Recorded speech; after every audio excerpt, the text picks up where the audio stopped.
Hey everybody, this is Dust for Dustodon Gaming with episode 3, match number 1 of Burn here in Modern.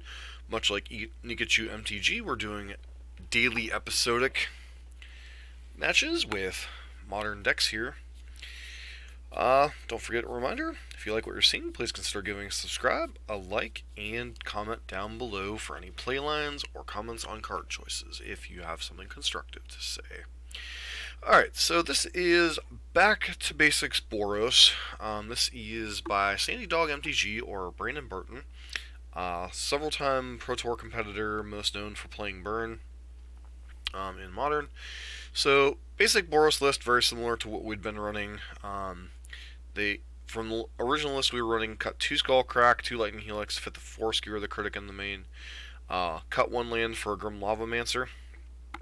In the sideboard, 3 Path, 3 Rest in Peace, 2 Skullcrack, 1 Lightning Helix, 3 Smash, 3 Blood. So, somewhat similar to what I'd been running long term before Skewer the Critics came into the format. 3 Path, I usually ran 1 more, but those are for the bigger creatures. 3 Rest in Peace, obviously Dredge and other graveyard decks are a thing. Skullcrack, when you need to bring in Skullcracks 3 and 4 against the various life gains you're going to be facing against. Smash the Smithereens against the various artifact decks, although I think that might be a little bit on the decline with KCI kind of thing in the background. 3 Searing Blood, 4 smaller creature decks, and then a Lightning Helix when you get into racing situations, and sometimes you just need more reach. Differences between this and the lists we've been running and the lists I normally run. No Exquisite Firecraft in the sideboard, so we don't really have any extra help against control other than instant speed, additional spells to bring in. There is no Light Up the Stage in the Boros list. Boros list has a little bit higher curve. If we actually look at the curve, has a lot more 2-drops than the Rakdos lists we've been running. And there really isn't room for Light Up the Stage in the Boros lists, so that being said, let's go ahead and hop into some matches, shall we? So, first couple of things, the Gruul list didn't go great, had some issues. The Rakdos list felt pretty smooth. We got a little bit unlucky in a couple of our matches, got locked out by Chalice in the red-white prison matchup, and then lost, or managed to beat Dredge with no graveyard hate, which is just Bizarro land. And then Sin's a pretty easy mulligan, unfortunately. Sand's a little bit better, but still heavy on the burn. So, yeah, we'll keep an Eidolon here. Keep an Eidolon against an unknown opponent.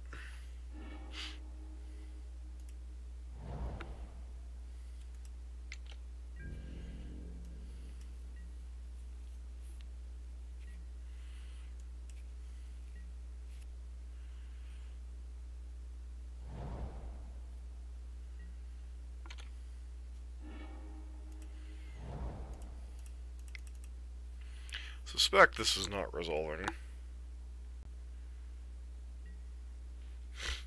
Or they just have a path or bolt forward or something.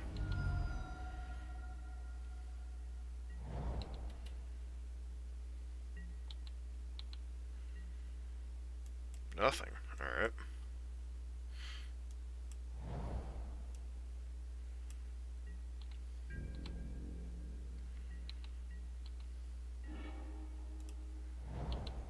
Hopefully they try to play like a naked Snapcaster Mage or something here.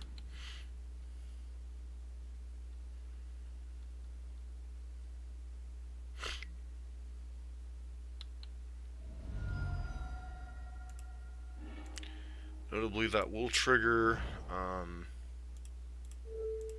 Spectacle.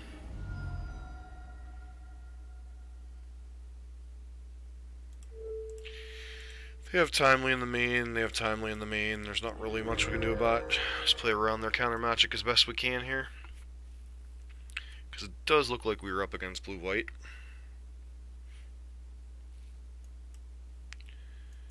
These double Searing Blazes are going to be a little bit rough. It looks like they're stuck on lands, so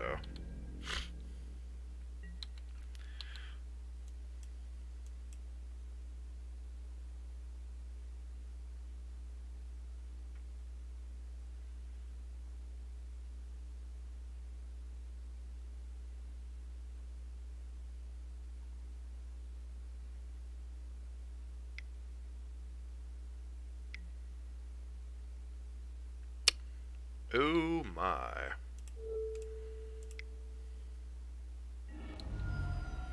Blue-white taking turns? That kind of changes the equation a little bit.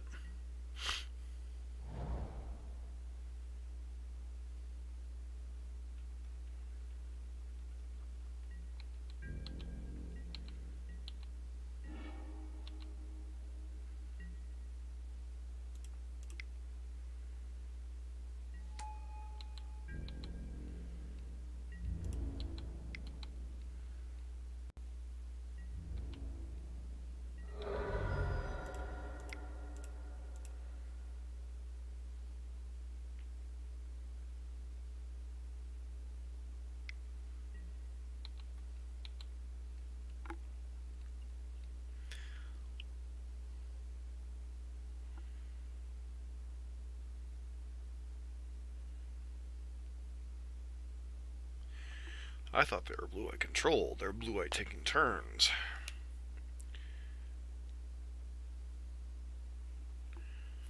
So...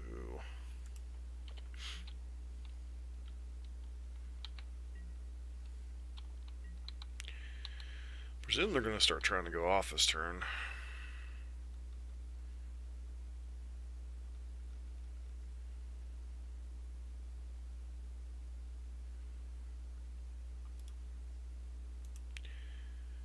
So for this matchup,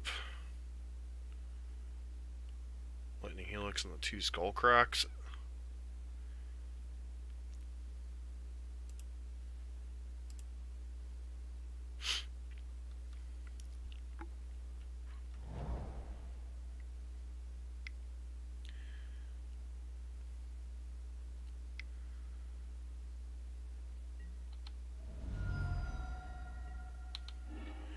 This is going to be followed up with an exhaustion.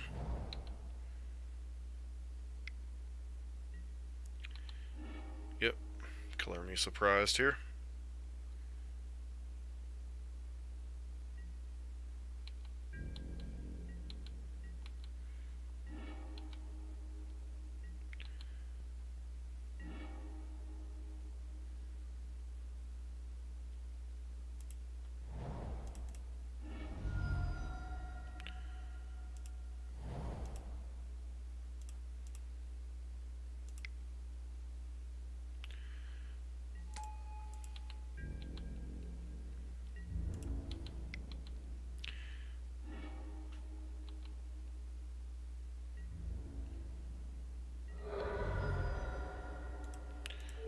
And cast that Perspectacle.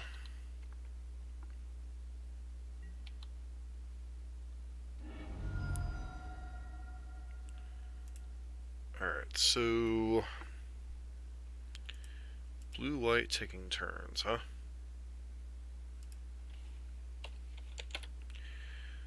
Let's see, egg. Exhaustion.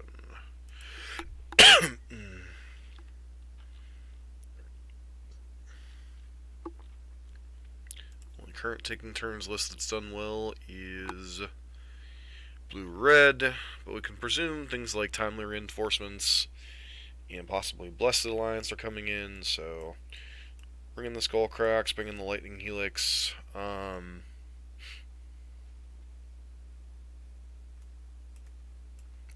Still gotta leave in 1 copy of Searing Blaze, which kind of sucks. Lavamancer's okay, not great. They have like 1 or 2 Snapcaster Mages. I don't think that's worth bringing in Rest in Peace over a Searing Blaze. And actually, Smash probably would make more sense, huh?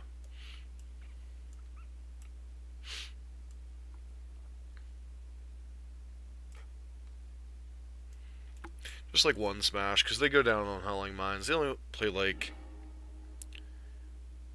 2 or 3 Howling Mines usually is the number at this point. This curve seems pretty decent.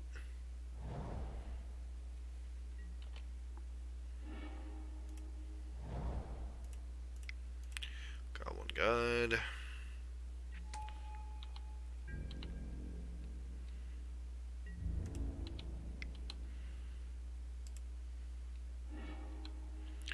Nikachu.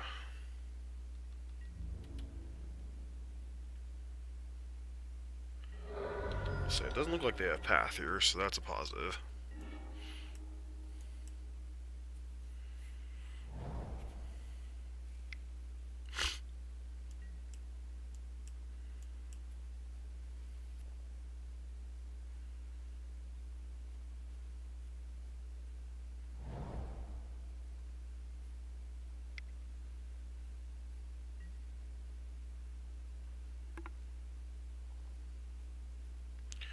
Alright, it looks like we will be boarding in more smashes. Not expecting that card out of them.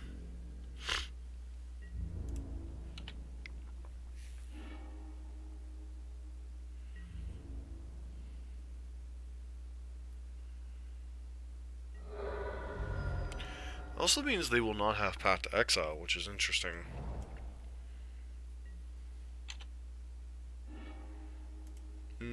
Well, sometimes it's better to be lucky than good, right?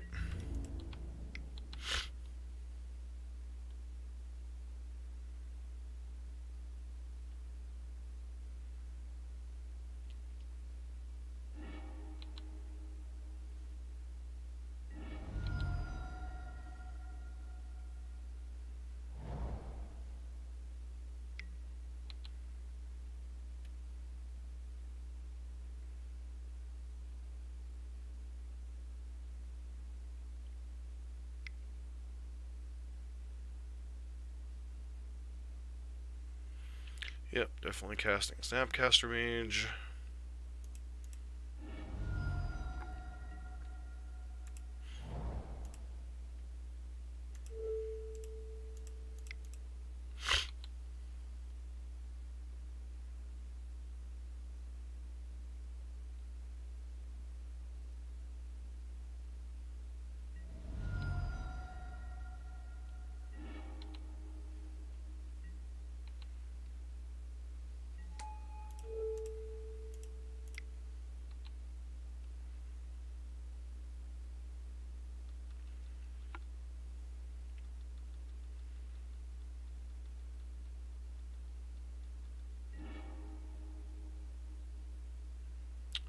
Really? And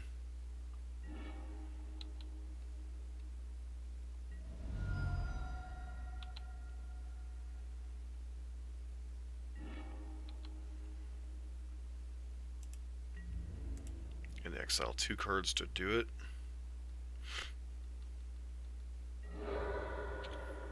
Alright.